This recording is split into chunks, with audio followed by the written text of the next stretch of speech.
Dámy a páni, nachádzame sa vo Volkswagene Passat 74 kW. Máme tu spustenú zaživa diagnostiku, ktorá nám ukazuje asi tak 4 krát za sekundu okamžitú spotrebu.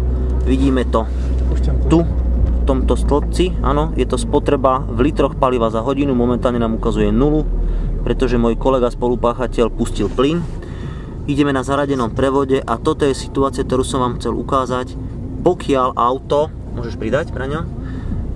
Trošku sa rozbehne na takých asi 40 km na tej dvojke. Máme zaradený druhý prevod, hej. Keď kolega pustí plyn, auto bude spomalovať až do voľnobežných otáčok. Áno, pustí. Až do voľnobežných otáčok, ktoré sú vidno tu. Auto nespotrebováva žiadne palivo. Až potom, keď sa otáčky priblížia 860, že ideme vlastne úplne na voľnobehu, si začne riadiaca jednotka automaticky dávkovať palivo a vtedy sa nám ukážu hodnoty, čo máme teraz, liter 20 liter za hodinu. Ale pokiaľ kolega išiel až do tých voľnobežných otáčok, čiže pod 1000, auto nemá žiadnu spotrebu paliva.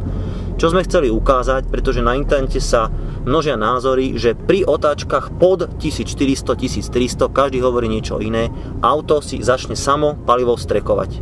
Nie, nezačne. Tuto to vidíte naživo. Také jemné otáčky trošku. Teraz máme, áno. Teraz poď trošku pridaj kľudne. Teraz mám 1000 otáčok podľa palu tejto prístrojovky.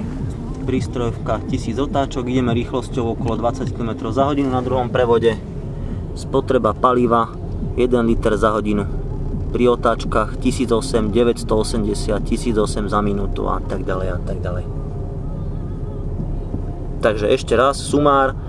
Auto, pokiaľ ide so zaradeným prevodom bez stlačeného plynu, nemá absolútne žiadnu spotrebu paliva, až dokým sa nedostane na úroveň voľnobežných otáčok, kde už si samozrejme riadiaca jednotka začne strekovať palivo, pretože ináč by ten motor išiel do skapania. Ďakujeme pekne. Zornú ukážku.